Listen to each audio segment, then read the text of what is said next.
நெருங்கல் உலகம் ஒருவன் இல்லை என்னும் பெருமை உடைத்தி உலகு என்கிறார் வள்ளுவர். நெடுநாள் இருந்தால் என்று இல்லை, அது ஒரு பெருமை.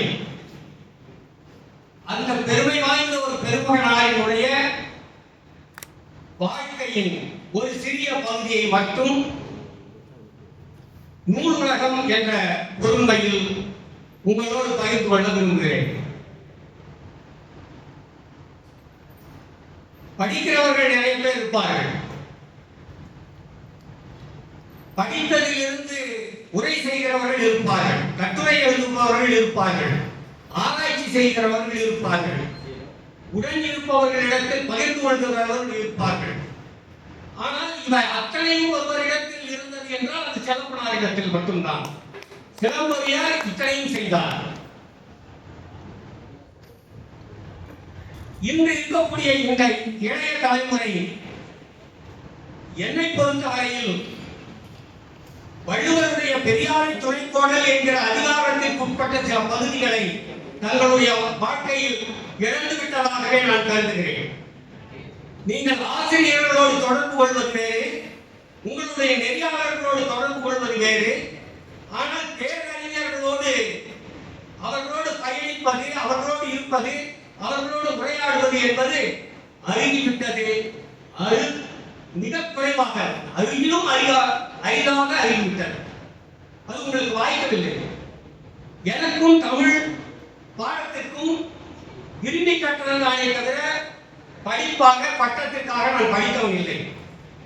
கூட்டுறவியல், பொருளியல், மெய்ப்பொருளியல், சட்டவியல் என்று நான் பயணித்தேன். ஆனால் தமிழறிஞர்களோடு எனக்கு ஏற்பட்ட தொடர்பு என்பது பெரியாரை துணைக்கோடல் என்பதாக அமைந்தது.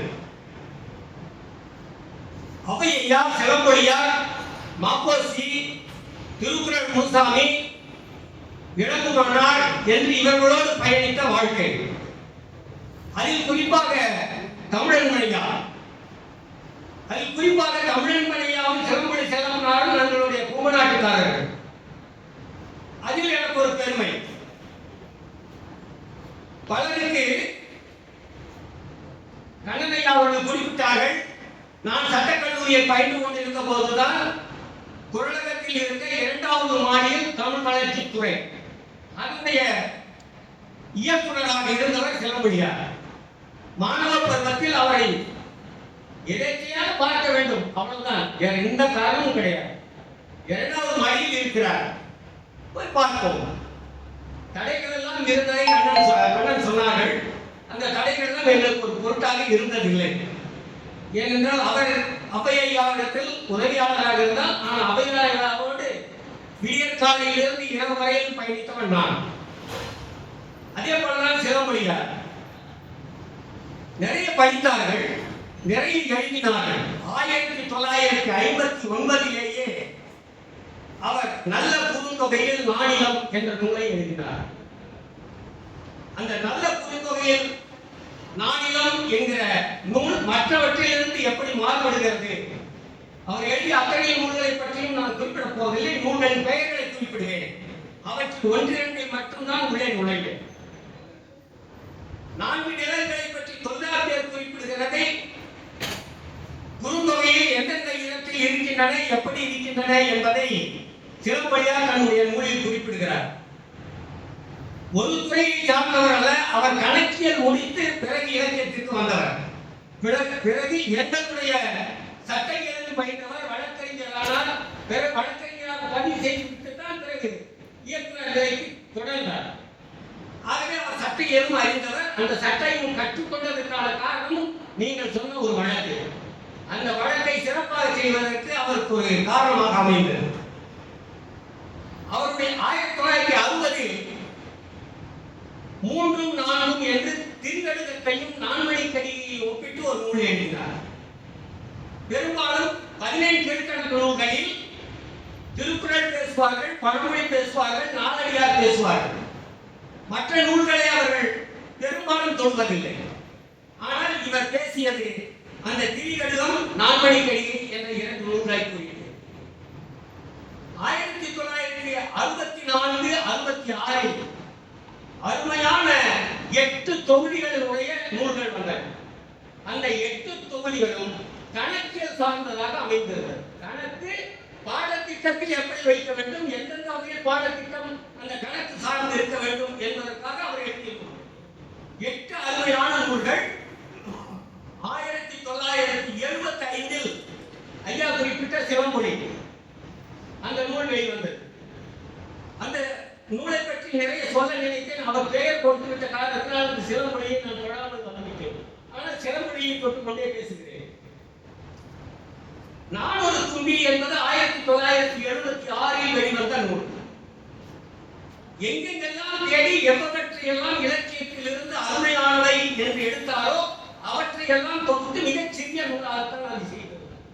இலக்கியத்தில் எங்கெங்கெல்லாம் அவர் இன்பம் கண்டாரோ அந்த இன்பம் கண்ட இடங்களை எல்லாம் எடுத்து தொகுத்ததுதான் நான் ஒரு தும்பி என்ற அந்த நூல்.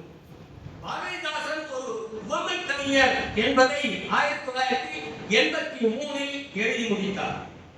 84 பாரதிதாசன் கவிதைகள் என்பது அண்ணாமலை பல்கலைக்கழகத்தாரால் வெளியிடப்பட்ட நூல். வளரும் தமிழ் என்பது 1987 வந்தது. 89 காப்பியரும் கம்பரும் புரட்சி கவிஞரும் என்பது. இதை குறித்து தான் இப்போது உள்ளே நுழைந்து நான் பேச தொடங்குகிறேன். 1975 கம்பன் கழகம் நிறுவப்படுகிறது. 1976 கம்பன் கழகத்தினுடைய துணைத் தலைவராக விளங்கி கம்பன் கழகம் நடத்துவதற்காக இலக்கிய வழங்கிய ஏவி மெய்யப்ப செட்டியார் நிறைவடைகிறார். அதற்கு பிறகு அவருடைய பெயரில் அவருடைய பெயர் மகன் ஏவிஎம் சரவணன் அவர்கள் ஏவிஎம் அறக்கட்டளை சொற்பொழிவு என்ற ஒன்றினை தொடங்குகிறார். தொடங்கி 5 ஆண்டுகள் நிறைவுற்றன. 6வது ஆண்டில் இவருக்கு வாய்ப்பு கிடைக்கிறது. அந்த 6வது ஆண்டில் அவர் பேசிய தலைப்பு தான் பாரதி காப்பிய கம்பரும் புரட்சி கவிஞரும் என்பது. அதை அந்த இடத்தில் பேசுவதற்கு ஒரு காரணமாக இருந்தது. அந்த ஆண்டின் முன்பே இது ஜூலை மாதம் வரும். மே மாதத்தில் புதுச்சேரியில் கம்பன் கழகம் நடத்தும். அந்த கம்பன் கழகம் நடத்திய நாளில் கம்பரும் பாரதிதாசனும் என்று அவர் பேசியிருக்கிறார். அதன் காரணமாக அதை விரிவுபடுத்தி இந்த அறக்கட்டளையில் இப்போதெல்லாம் நடந்து ஒரு 6-8 ஆண்டுகள் ஆகிவிட்டன. அதற்கு முன்பாகலாம் நம்ம கடைசி காலத்தில் ஒரே ஒரு நாளில் தான் அறக்கட்டளை பொழிவுகள். ஆனால் தொடக்க முதல் மிக நீண்ட காலம் ஒரு 20 ஆண்டுகளுக்கு மேல் 2 நாட்கள் அது நடக்கும். 2 நாட்கள் பேசிய அந்த அறிஞர்களில் ஒருவர் சிவமொழி செல்லப்பனார். கீதையோடு ஒப்பிட்டு பேசுகிறார்கள், கோமலோடு ஒப்பிட்டு எழுதியிருக்கிறார்கள், மற்றவர்களோடு ஆழ்வார்களும் கம்பன் பேட்டு பேசியிருக்கிறார்கள். ஆனால் கம்பனையும் புரட்சி கவிஞர் பாரதிதாசனையும் எப்படி பேச முடியும்? ஒரு குறிப்பிட்ட இலக்கியத்தில் மற்றவர்கள் பேசினார்கள், ஒரு குறிப்பிட்ட இலக்கியம். ஆனால் இது மாறுபட்ட நிலையில் சிவமொழி செல்லப்பனார் அவர்கள் முக்கியமாக மாறுபட்ட நிலையில் எடுத்துக் கொள்கிறார். இவர் இலக்கியத்தை பற்றி ஒப்பீடு செய்வது என்ற போட்டியில் எடுத்துக் கொள்ளவில்லை. 2 அறிஞர்களை பற்றி பேசுவதாக அவர் எடுத்துக்கொண்டார். கம்ப ராமாயணம் என்று எடுத்தால் இன்னொரு இலக்கியம் பேச வேண்டும். இப்போது கம்பர் என்று மட்டுமே எடுத்துக்கொண்டார். அதற்காக பாரதிதாசன் என்று வைத்துக் கொண்டார்.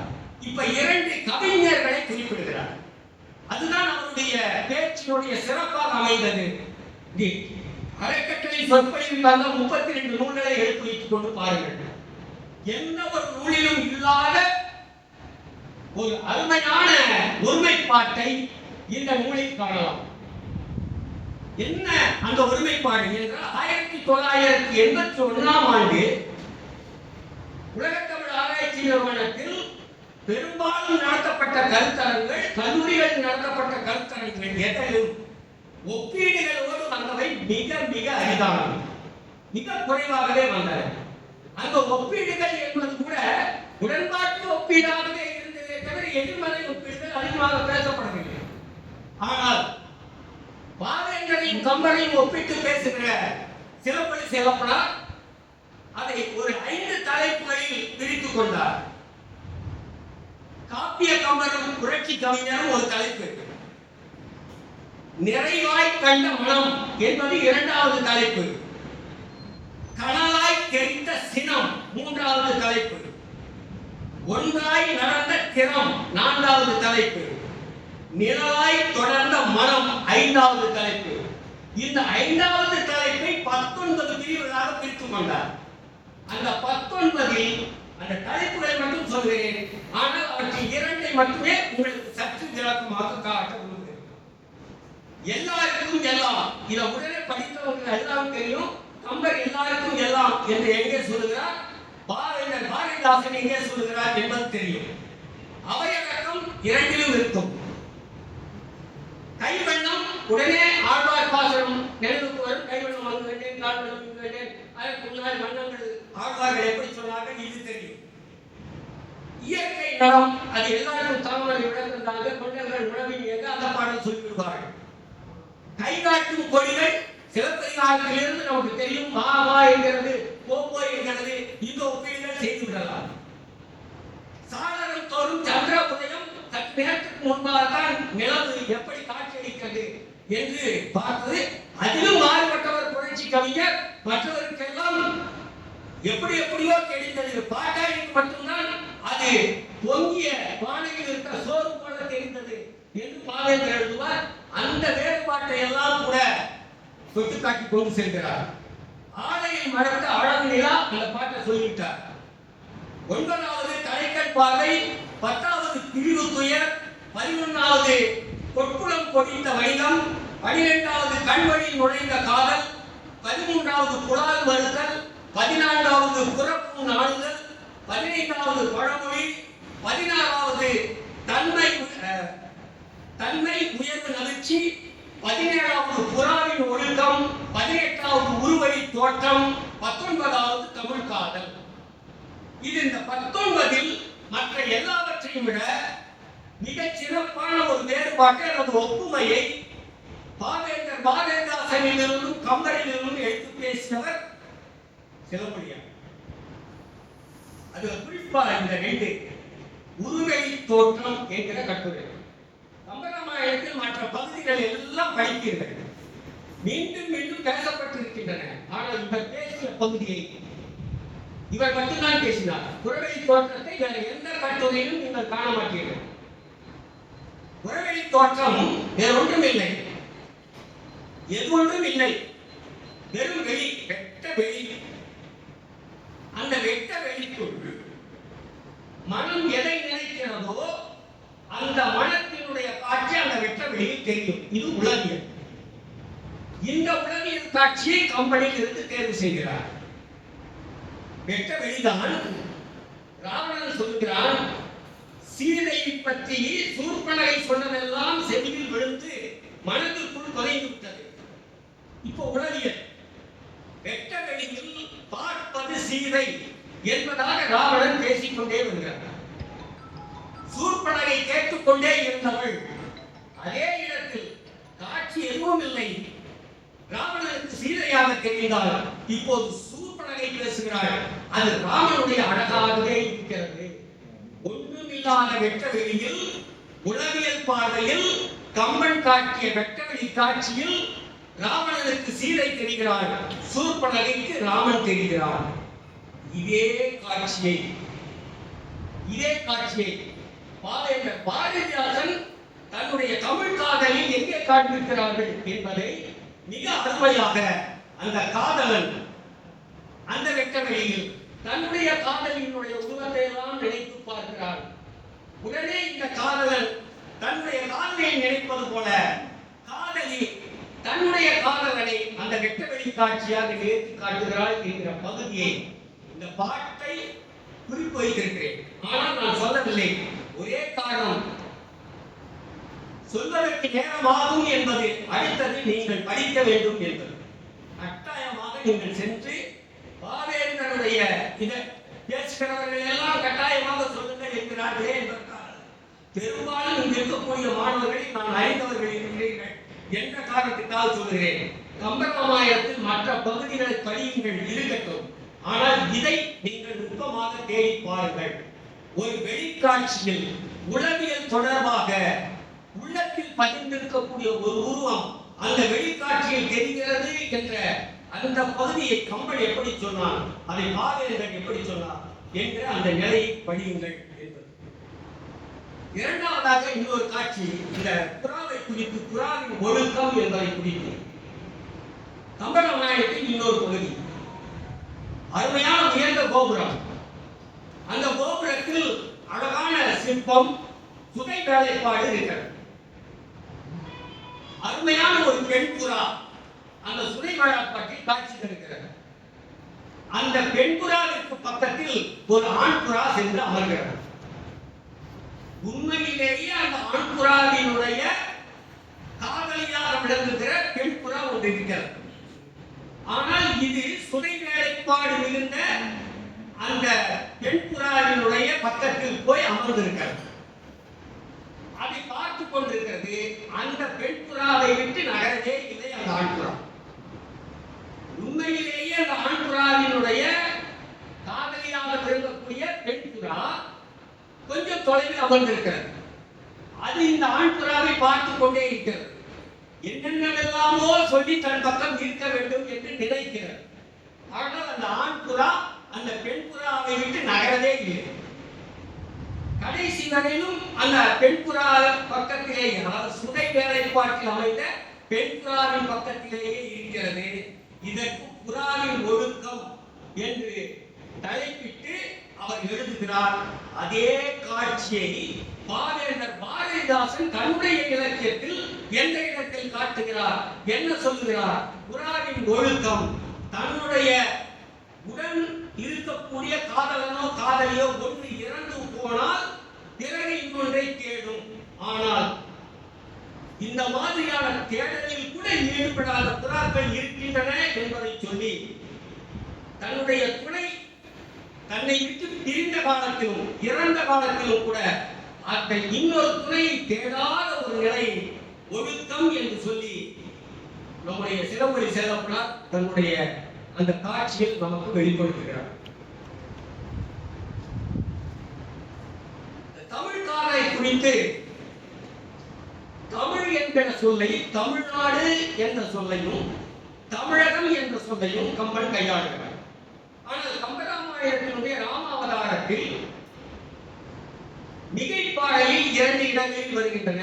மற்ற 9 இடங்களும் கம்பராமாயணத்திற்குள் வருகின்றன. நீங்கள் அவருடைய ஆய்வு செய்த நூலை எடுத்து பார்த்தீர்களானால் எந்தெந்த காலத்தில் எந்தெந்த படலத்தில் தமிழ் என்கிற சொல் கையாளப்பட்டிருக்கிறது என்ற அருமையான பட்டியல். தமிழ் இருக்கிறது என்று சொல்வார்களே தவிர அறிஞர்கள் எந்தெந்த இடங்களில் தமிழ் என்ற சொல் வந்திருக்கிறது என்று குறிப்பிட மாட்டார்கள். அதுவும் குறிப்பாக அகத்தியரை காண செல்கிற இடத்தில் கம்பன் எப்படி அந்த தமிழ் என்பதை சொல்லை பயன்படுத்துகிறான், தமிழ்நாடு என்கிற சொல்லை பயன்படுத்தி இருக்கிறான் என்பதையும் குறிப்பிட்டுவிட்டு தமிழ் காதலில் எப்படி அந்த தமிழ் என்கிற சொல்லை கம்பன் குறிப்பிட்ட அந்த சூழலில் எப்படி பாவேந்தர் பாரதிதாசன் குறிப்பிட்டிருக்கிறார் என்பதையும் நமக்கு காட்டிக்கொண்டே செல்கிறார் சிலம்பொலியார். ஆகவே இப்ப இந்த ஒரு நூலை மட்டும்தான் நான் உள்ளே நுழைந்து சொல்ல வேண்டும் என்று கருதினேன். ஆனாலும் மற்ற நூல்களையும் சொல்கிறேன். அடுத்தது சிலம்பொலி செல்லப்பனார் மட்டும்தான் எந்த அறிஞர், நான் ஏறக்குறைய ஒரு 15-20 அறிஞர்களோடு பயணித்திருக்கிறேன். அழகராமலிங்க ஐயா கூட சேர்த்து சொல்லுகிறேன். நூல்களை வாங்குவார்கள், நூல்களை அடுக்கி வைப்பார்கள், முடித்த உடனே அடுத்தவர்கள் கொடுப்பார்கள். இதெல்லாம் நடக்கும். சிலம்பொலியார் பெரும்பாலும் 2வது ஒரு நூல் இருந்தால் மட்டும்தான் கொடுப்பார். அடுத்தது தான் வாங்கிய ஒரு நூலை அந்த ஒரே மாதிரியான வண்ணத்தில் அட்டை போட்டு அந்த அட்டையின் மேலே அந்த தலைப்பை எழுதி அருமையாக ஒரு நூலை எப்படி நூலகத்தில் வைத்திருக்க வேண்டுமோ அப்படி வைத்திருந்தால் அவர் இங்க சென்னையில் திருவான்மியூரில் இருந்த காலத்திலும் சரி, அவங்க ஊரில் இருக்கக்கூடிய நூலகத்தில் அமைத்து இன்றைக்கும் அறக்கட்டளை என்கிற பெயரில் வைத்திருக்கிற இடமும் நான் சென்று பார்த்ததுதான் சொல்கிறேன். அங்கேயும் அப்படித்தான் வைத்திருக்கிறார். அது மட்டுமல்ல, அதுக்காக சொல்ல ஒரே நேரத்தில் அந்த அட்டை போட்டு அதற்கு பெயரும் எழுதி வைத்திருப்பார். மூன்றாவதாக, ஒருவேளை எனக்கு இந்த நூல் தேவைப்படுமானால் அவரிடத்திலே அமர்ந்து பல நாள் பல இரவுகள் உட்கார்ந்து அந்த குறிப்பெடுத்து வந்த அந்த நினைப்பு இன்னும் முன்னே இருக்கிறது. பெங்களூர் தமிழ் சங்கத்தில் கவியரங்கத்திற்காக சென்றேன். அமுதன் நம்ம அமுதன் ஐயா அவர்கள் தலைமை. அமுதன் ஐயா சொன்ன இந்த பாலசீனிவாசன் தலைமை ஏற்கட்டும் என்று சொல்லிவிட்டார். ஆகவே அமுதன் ஐயாவும் உட்கார வைத்துக் கொண்டு நானும் உட்கார்ந்து தலைமை ஏற்றோம். அது சற்று ஒரு 3-4 பேர் முடிந்த உடனே ஐயா உள்ள வந்து விட்டார். அப்போதுதான் திருவள்ளுவர் சிலை கல்லூரியில் திறக்கிறார்கள். அந்த நாளில் வந்தார். வரும்போது எப்பவுமே மகிழ்ச்சியில் தான் வருவார். இங்கிருந்து சென்னையிலிருந்து பெங்களூருக்கு மகிழ்ச்சியில் வந்தார். அதற்கு முன்பாக நாங்கள் சென்றுவிட்டோம். செல்லும் போது தொடர்வண்டியில் சென்று விட்டேன். ஆனால் வருவதற்கு பதிவு செய்ய இடமில்லை. ஆகவே வண்டியில் இடமில்லை என்கிற போது இந்த நிகழ்ச்சி முடிந்து வெளியில் இருக்கிறேன். அப்போது மணிமேகலாக்கா வந்தாங்க, அவங்களுடைய மகளை. வந்த உடனே என்ன பண்ணா பதிவு செய்திச்சா? இல்ல காக்கா ஐயா வந்துட்டார்ல அப்படின்னு சொன்னேன். ஏன்னா வந்தா தனியாகத்தான் வருவா. அக்கா வந்தாங்கன்னா கொஞ்சம் முன்பக்கத்தில் உட்கார்ந்து வருவாங்க. இல்ல இல்ல வழக்கமா நான் முன்னாடி தான் உட்கார்ந்து போறேன், பின்னாடி ஐயா தானே ஐயா தானே என்று நான் கேட்டேன். உடனே ஆமாப்பா நான் உன்னை விட்டு போறேன், எனக்கு ஒரு தலையணை வேணும். ஒரு தலையணை கிட்ட செயற்கையா இருக்கு, ஒரு இயற்கையா ஒரு தலையணை வேணும். வழக்கம் போல நீ எப்படி உட்கார்ந்து அங்க உட்கார்ந்து அப்படின்றார். பெரும்பாலும் அவர் படுத்துக் கொண்டுதான் பயணிப்பார். எப்படி ஐயா அவர்களுக்கு அவை ஐயா வந்து பயணித்தார்னா, எனக்கு வட பக்கத்தை விட்டுடு ராஜா, நீங்க இடது பக்கத்தை உட்கார்ந்து கேட்கிறார். என்னென்றால் அவருக்கு வந்து நீர் எழுதுது, அதனால இந்த கை வந்து அதிகமா தூக்க முடியாது. அந்த தூக்குற கையை அவர் இந்த கதவை திறந்த உடனே உள்ள உட்கார்ந்து மேல பிடிச்சுப்பார். அவரோடு பயணித்த காலம் கொண்டு அவர் எப்படி பயணிப்பார், இவர் எப்படி பயணித்தார் என்பதுதான் சொல்லுது. இளைய தலைமுறையோடு பயணிக்கும் போது அவையா கூட்டத்துக்கு போனீங்கன்னா எல்லா நிகழ்ச்சியும் முடியும்னு ராமலிங்க நல்லா தெரியும்.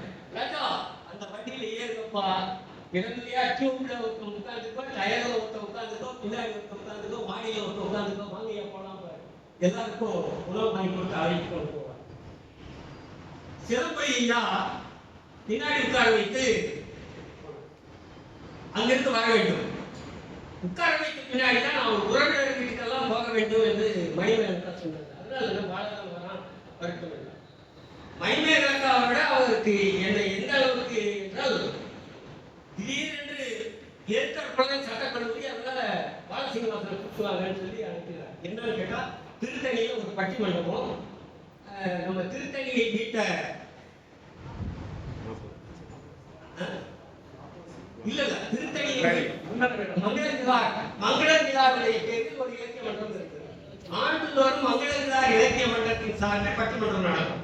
எதேச்சியா யாரோ ஒருத்தர் வரல, இவர்தான் நடுவார். தம்பி பார்க்கவே திருத்தணி வேலைக்கு போகலாம், எப்படி முடியாது கேட்டாலும் இன்னைக்கு நம்ம வீட்டில் தாங்க சரிங்க போயிட்டோம். மாலையில பட்டிமன்றம் முடிந்தது, திருத்தணி முடிந்தது, வீட்டுக்கு வந்தோம். வழியில் எங்கேயும் சாப்பிடவில்லை.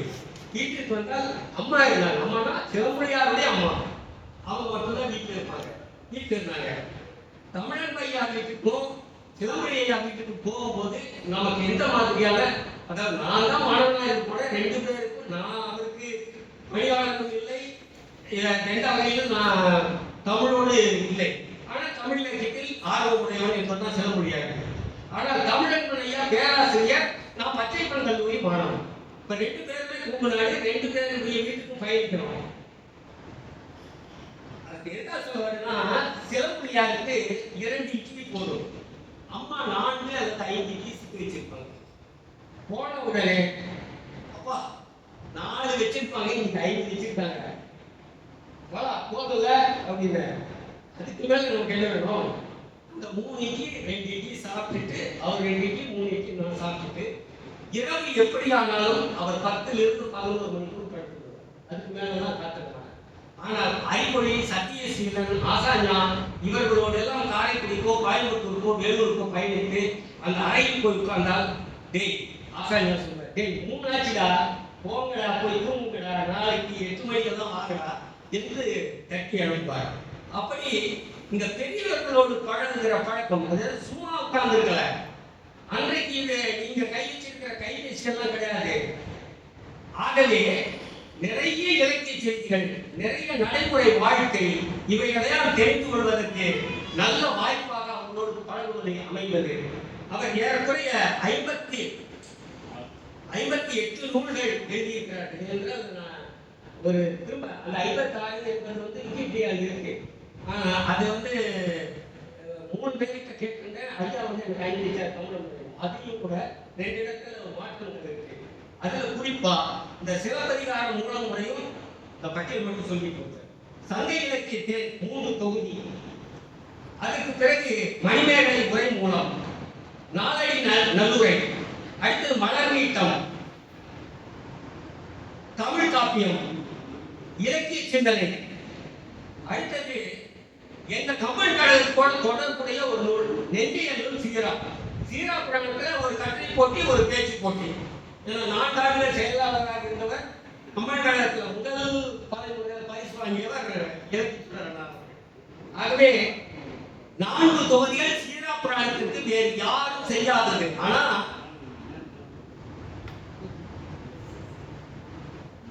மிகச் சிறப்பாக சீரா புராணம் முழுமைக்கும் உரை எழுதியவரோடும் பழகினேன், சிந்தைக்கிய சீரா எழுதியவரோடும் பழகினேன்.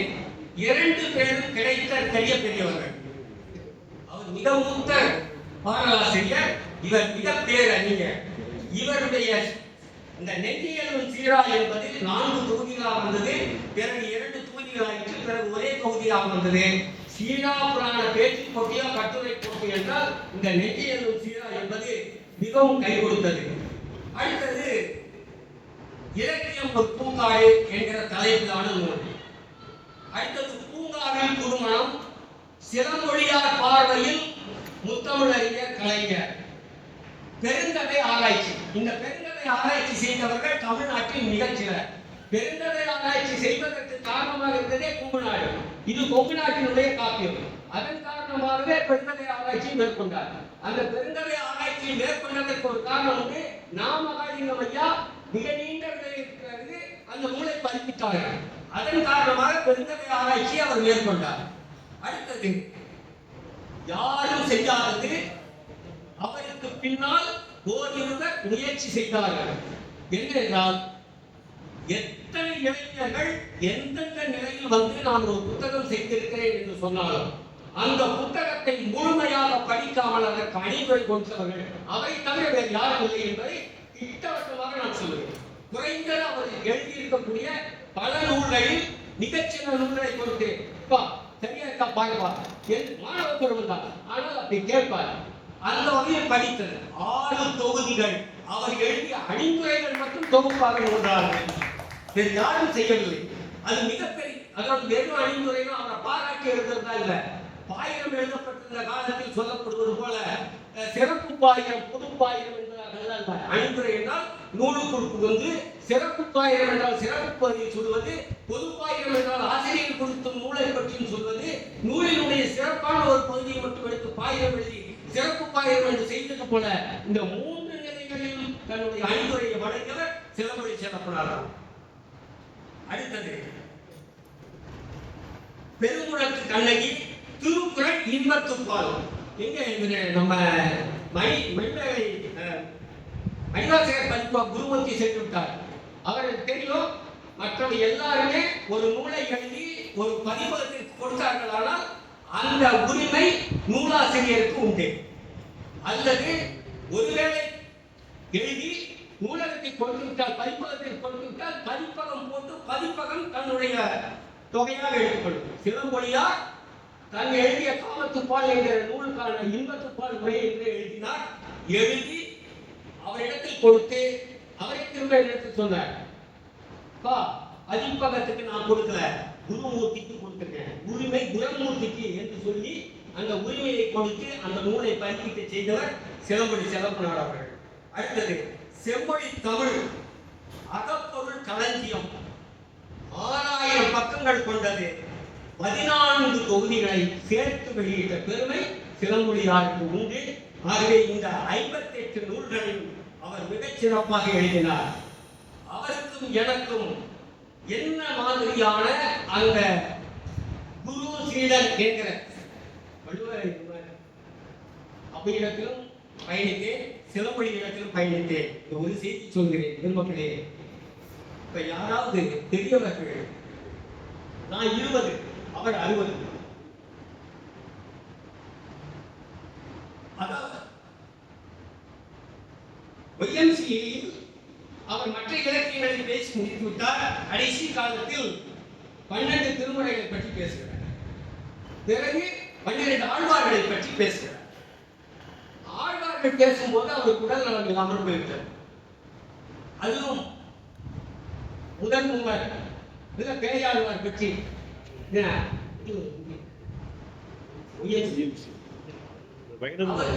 வைணவ மலர்த்த தமிழ் இங்கே ஆழ்வாரை பற்றி திருமணை பற்றி பேசுவார். ஏன்னா நான் தான் தலைமை. ஏன்னா அவன் கூப்பிட்டாரு, ஏப்பா எனக்கு உடம்பு சரியில்லை, நீ தான் இன்னைக்கு தலைமை.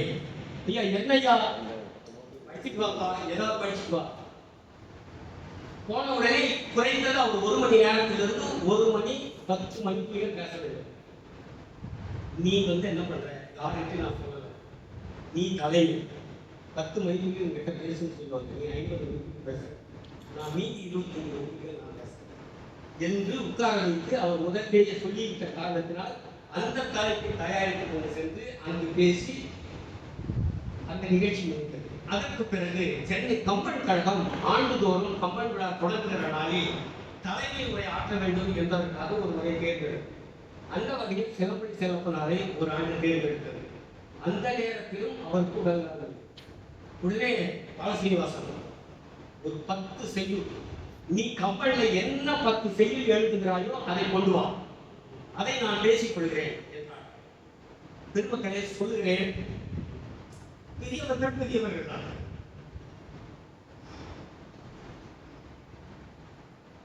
நான் 21 செய்யுள் எழுதி கொடுக்கிறேன். கம்பனில் 21 செய்யுள்கள். அவருடைய மனநிலைக்கேற்ப அவர் எதை பேசுவார். இப்ப திருமுறைகள் பேசினார்னா அருளை பத்தி பக்தி பத்தி எல்லாம் பேசல. இலக்கிய காட்சிகள், ஒழுக்கம், அறம் சார்ந்த பகுதிகளாக பேசினார். அந்த மாதிரி அவருடைய மனநிலைக்கேற்ப பொதுவான செய்திகள் இருக்கக்கூடிய பாடல்கள் 21 எழுதி கொடுக்கிறேன். 21 செய்திகளையும் பேசினார். உடல்நலங்களை 21 செய்திகளையும் பேசினார். அதெல்லாம் கூட சிறப்பு, ஒரு வகையான சிறப்பு. ஆனால் அதற்கப்புறம் தான் அவருடைய தனிச்சிறப்பு. அதெல்லாம் பேசி முடித்துவிட்டு பலரும் கைதட்ட, இந்த கைதட்டல் பாலசீனிவாசனுக்குரியது என்று எடுத்து தன்னுடைய கையில் இருந்த தாளை எங்க கம்பன் கழகத்தினுடைய தலைமையுடைய மேலே